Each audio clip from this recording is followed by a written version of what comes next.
नमस्कार प्यारे बच्चों, आशा करती हूँ आप अपने घरों में कुशल मंगल होंगे, अपनी सेहत और अपनी पढ़ाई का पूरा ध्यान रख रहे होंगे।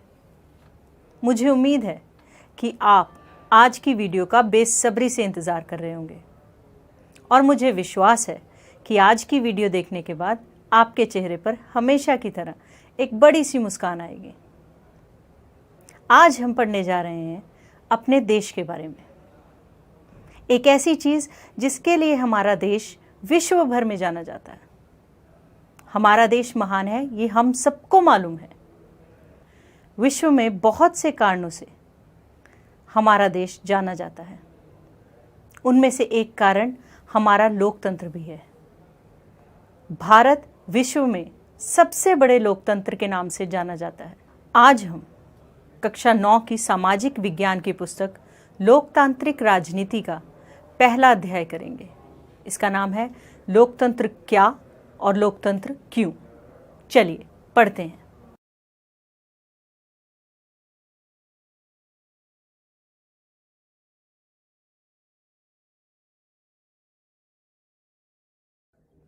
बच्चों, इस पाठ में हमारा उद्देश्य किसी भी सरकार के लोकतांत्रिक होने की न्यूनतम विशेषताओं को चिन्हित करता है। यह अध्याय पढ़ लेने के बाद हम लोकतांत्रिक और गैर लोकतांत्रिक शासन में अंतर कर सकते हैं। आपकी पुस्तक में एक मेधावी छात्रा मेरी की आपत्ति पर गौर किया गया है। वह लोकतंत्र को परिभाषित करने के इस तरीके को पसंद नहीं करती और कुछ बुनियादी सवाल पूछना चाहती है। उसकी अध्यापिका लिटिल मिटिल्डा लिंगदो ने उसके सवाल का जवाब देना शुरू किया तो कक्षा की अन्य छात्राएं भी इस चर्चा में भाग लेने लगी। बच्चों, मैरी को यह तरीका ठीक नहीं लगा कि पहले उसने लोकतांत्रिक व्यवस्थाओं के बारे में पढ़ा और अब इस अध्याय में लोकतंत्र का मतलब जानने की कोशिश कर रही है। उसके कहने का मतलब ये है कि पहले वाले अध्याय को अब पढ़ना चाहिए था और इस अध्याय को पहले पढ़ना चाहिए था। पर लिंगदो मैडम बोलती हैं कि हमें परिभाषा की जरूरत तभी पड़ती है जब हमें किसी शब्द का उपयोग करने में परेशानी होती है। हमें बारिश की परिभाषा की जरूरत तभी होती है जब हमें बूंदाबांदी और बादल फटने जैसी स्थिति और सामान्य बरसात में फर्क करना हो। लोकतंत्र पर यही बात लागू होती है। हमें इसके लिए भी स्पष्ट परिभाषा की जरूरत है, क्योंकि लोग इस शब्द का प्रयोग अलग अलग अर्थों के लिए करते हैं। बहुत अलग अलग तरह की सरकारें भी खुद को लोकतांत्रिक ही कहती हैं। सरकारों की कुछ सामान्य विशेषताएं: लोकतांत्रिक सरकारें और गैर लोकतांत्रिक सरकारें। बच्चों, सभी लोकतांत्रिक व्यवस्थाओं की पहचान के लिए एक बहुत ही सरल पैमाना था: लोगों के पास अपनी सरकार को चुनने का अधिकार होना। इसलिए हम सरल परिभाषा से शुरुआत करते हैं। लोकतंत्र शासन का ऐसा रूप है जिसमें शासकों का चुनाव लोग करते हैं। चलो बच्चों, हम इस बात को ध्यान से समझते हैं। म्यांमार के सैनिक शासकों का चुनाव लोगों ने नहीं किया है। जिन लोगों का सेना पर नियंत्रण था वह देश के शासक बन गए। शासक के फैसलों में लोगों की कोई भागीदारी नहीं है। पिनोशे, जो कि चिली के संदर्भ में है, उनके जैसे तानाशाह का चुनाव लोग नहीं करते। यही बात राजशाहियों पर भी लागू होती है। सऊदी अरब के शाह लोगों द्वारा शासक नहीं चुने गए हैं, बल्कि राज परिवार में जन्म लेने के कारण उन्हें ये हक मिला है। बच्चों, इससे हमें ये समझ में आता है कि लोकतंत्र का मतलब लोगों का शासन है।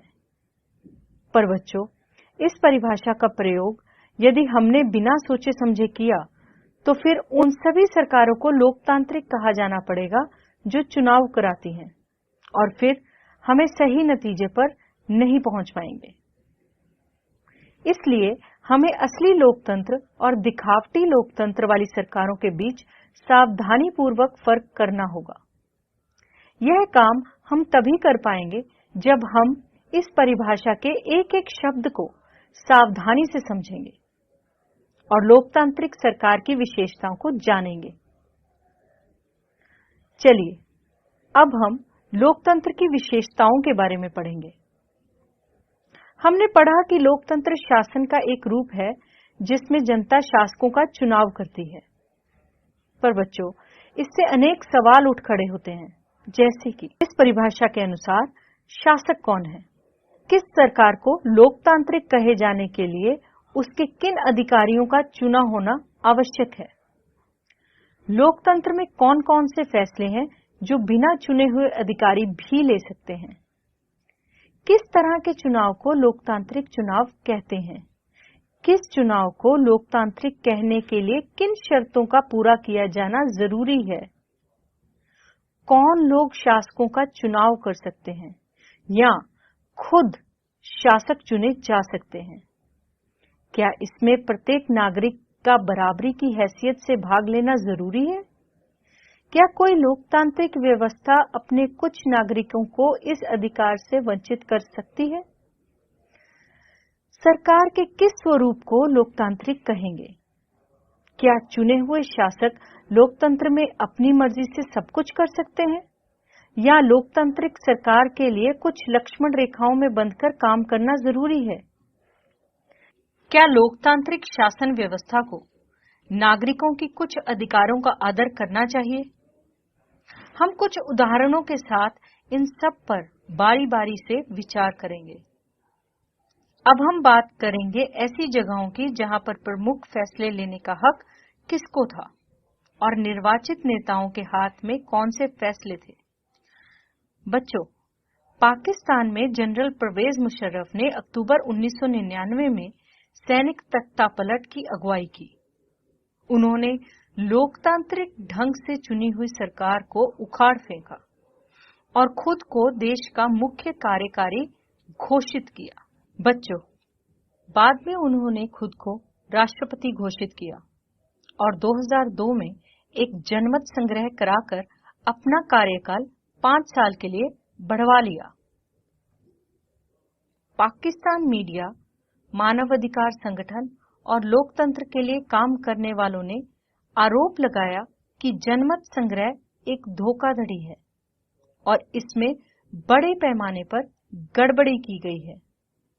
अगस्त 2002 में उन्होंने लीगल फ्रेमवर्क ऑर्डर के जरिए पाकिस्तान के संविधान को बदल डाला।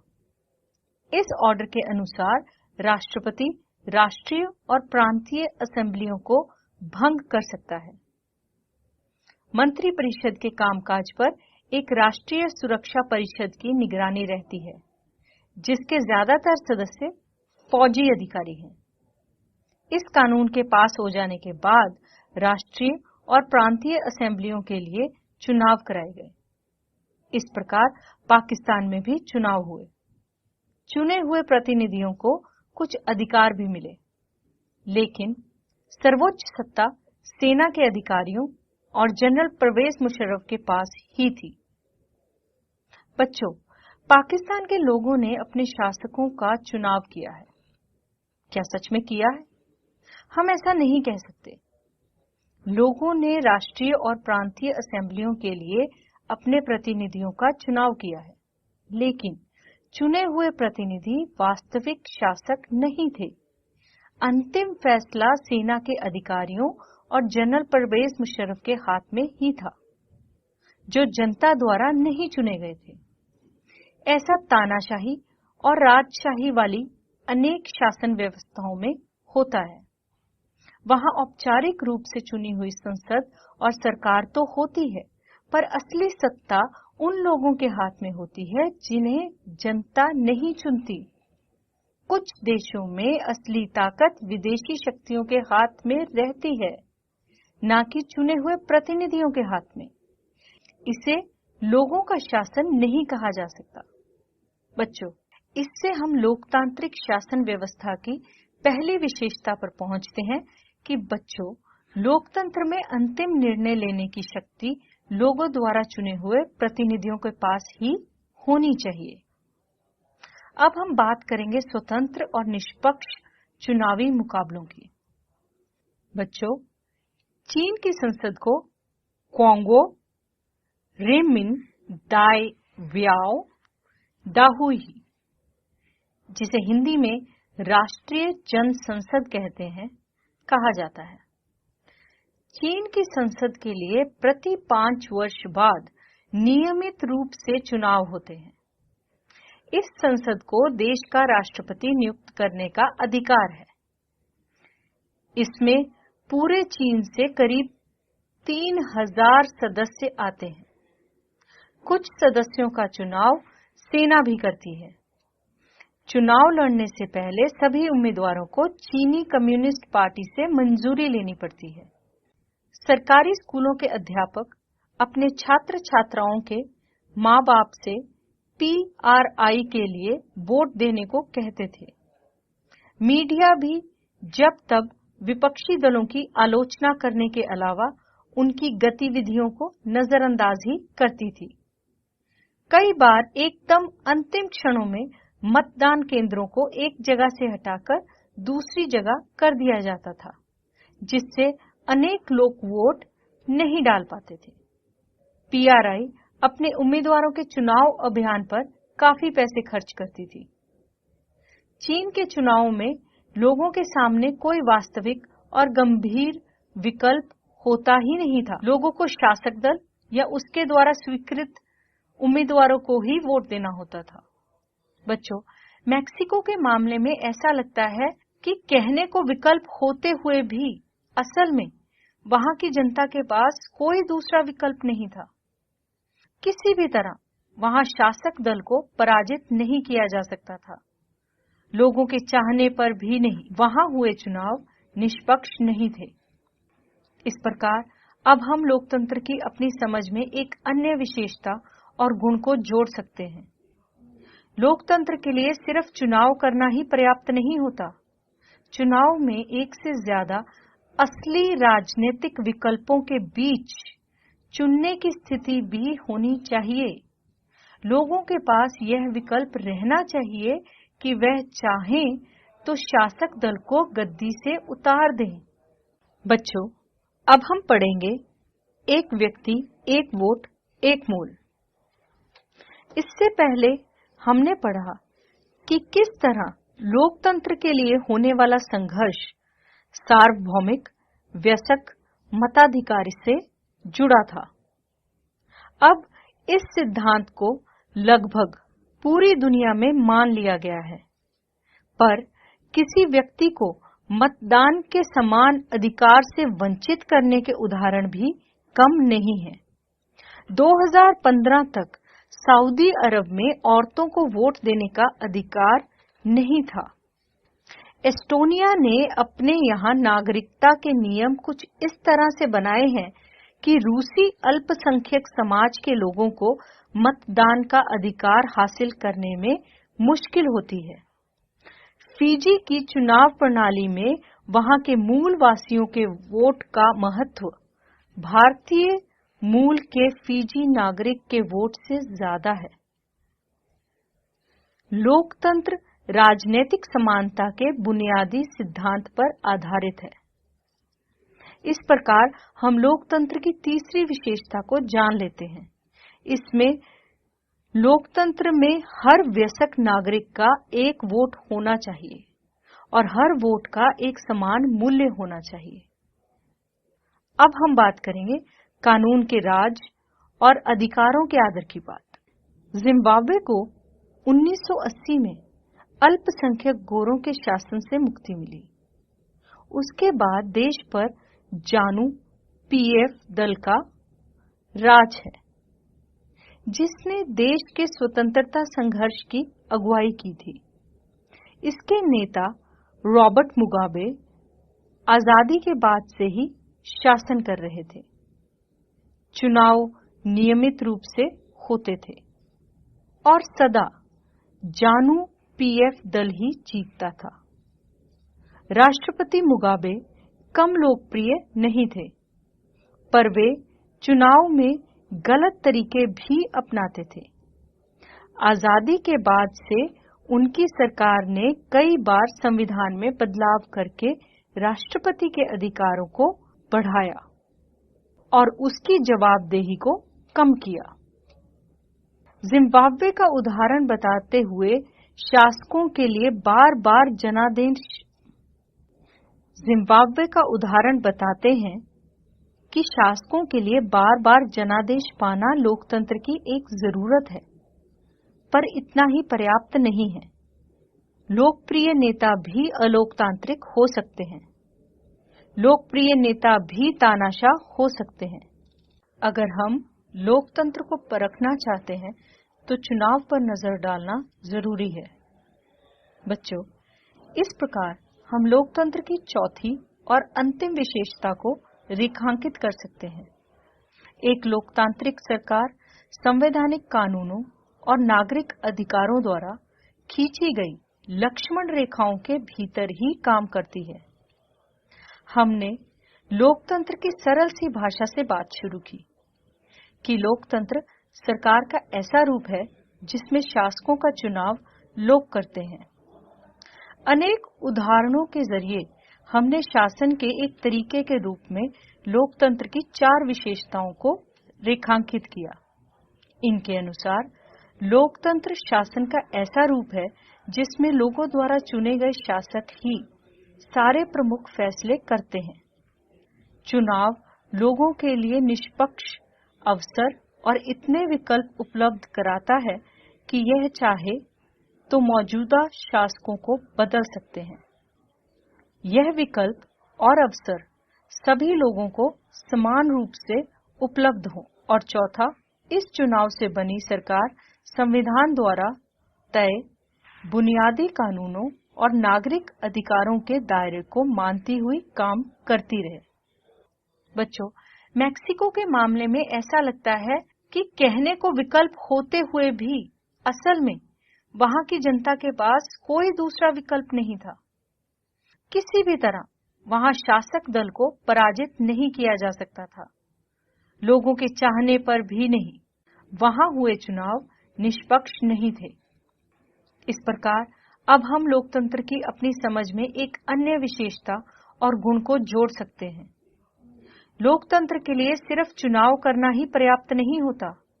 चुनाव में एक से ज्यादा असली राजनीतिक विकल्पों के बीच चुनने की स्थिति भी होनी चाहिए। लोगों के पास यह विकल्प रहना चाहिए कि वह चाहें तो शासक दल को गद्दी से उतार दें। बच्चों, चीन में 1958 से लेकर 1961 के दौरान बड़ा अकाल विश्व इतिहास का अब तक ज्ञात सबसे भयावह अकाल था। इसमें करीब 3 करोड़ लोग भूख से मरे। उन दिनों भारत की आर्थिक स्थिति चीन से कोई बहुत अच्छी नहीं थी। फिर भी भारत में चीन के समान अकाल और भूखमरी की स्थिति नहीं आई। अर्थशास्त्रियों का मानना है कि ऐसा दोनों देशों की सरकारी नीतियों के अंतर के कारण हुआ। भारत में लोकतांत्रिक व्यवस्था होने से भारत सरकार ने खाद्य सुरक्षा के मामले में जिस तरह से काम किया, वैसा करने की जरूरत चीनी सरकार ने महसूस नहीं की। अर्थशास्त्रियों का कहना है कि किसी भी स्वतंत्र और लोकतांत्रिक देश में कभी भी बड़ा अकाल और बड़ी संख्या में भूखमरी हो सकती है। अगर चीन में भी बहुदलीय चुनाव व्यवस्था होती, विपक्षी दल सरकार, स्वतंत्र मीडिया होते, तो इतने सारे लोग भूख से नहीं मर सकते थे। यह उदाहरण लोकतंत्र को सर्वश्रेष्ठ शासन पद्धति बताने वाली विशेषताओं में से एक को बहुत स्पष्ट ढंग से सामने लाता है। बच्चों, लोगों की जरूरत के अनुसार आचरण करने के मामले में लोकतांत्रिक शासन प्रणाली किसी भी अन्य प्रणाली से बेहतर है। गैर लोकतांत्रिक सरकार लोगों की जरूरतों पर ध्यान भी दे सकती है और नहीं भी दे सकती है।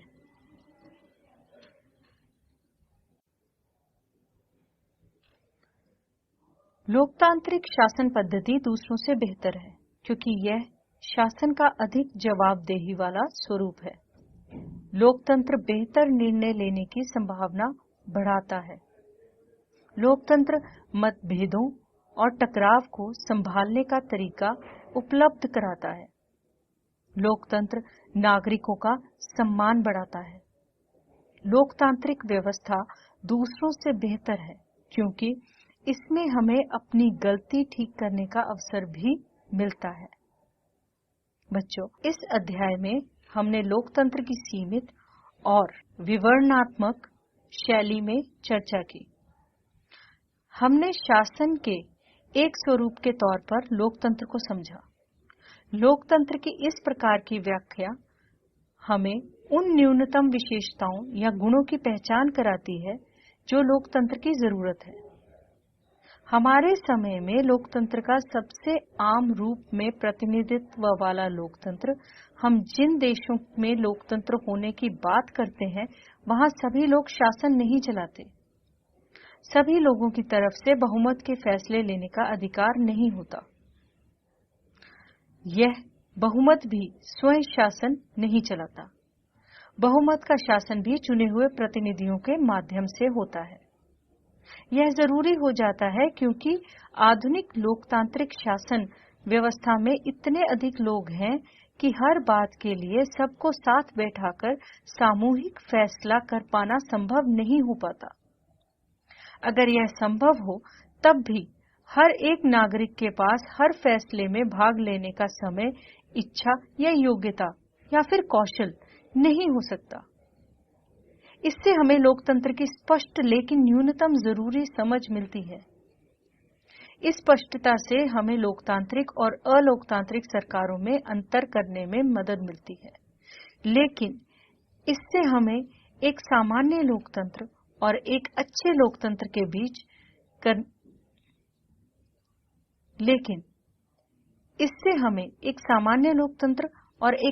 लोकतंत्र के बीच फर्क करने की क्षमता भी पता चल।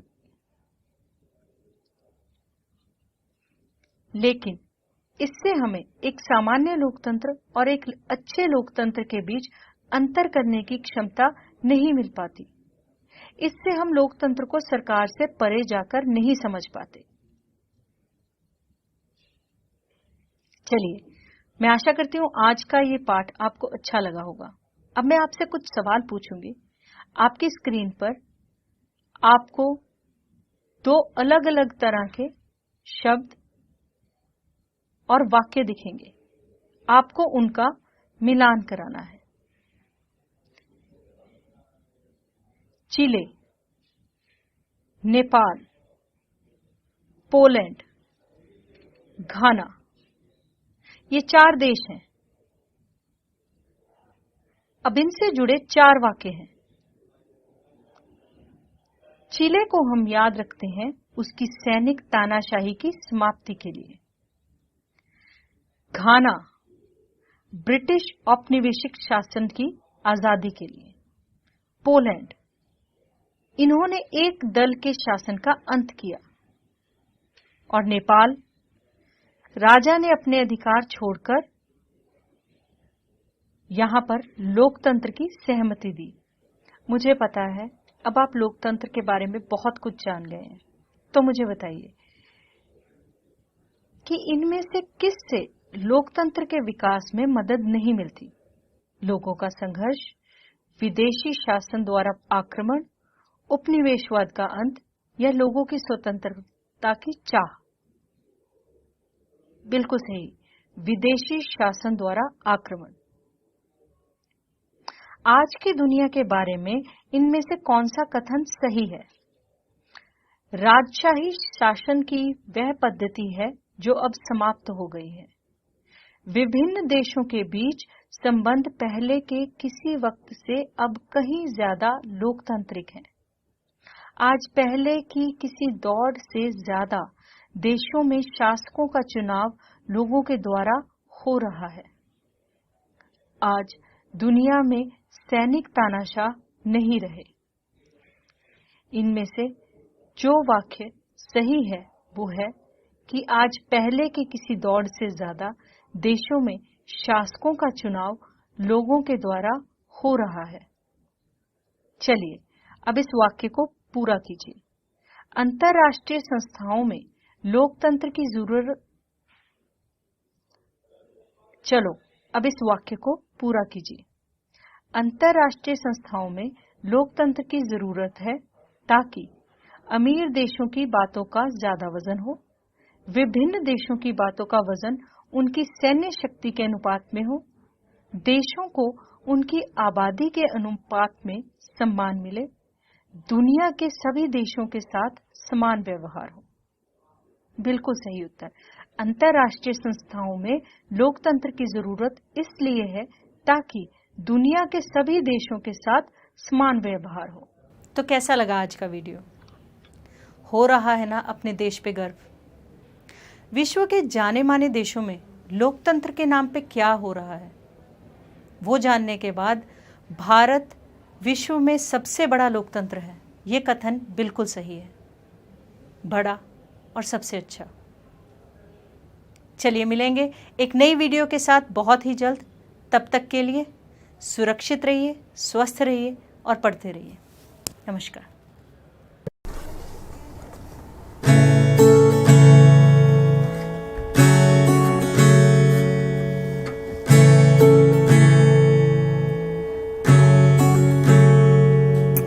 लोगों का है ये लोगों के लिए, शासन के लिए यहाँ लोग ही चुने, सबके अधिकारों को जो बचा के रखे, विविधता में भी एकता जो बना के रखे।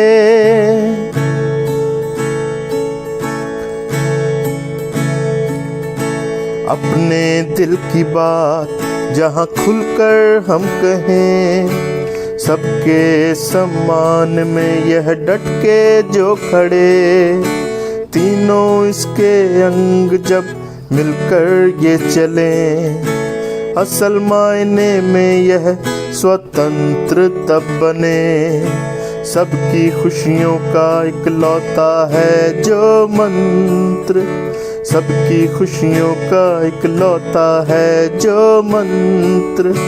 हमारे देश की आत्मा है हमारा लोकतंत्र, हमारे देश की आत्मा है हमारा लोकतंत्र।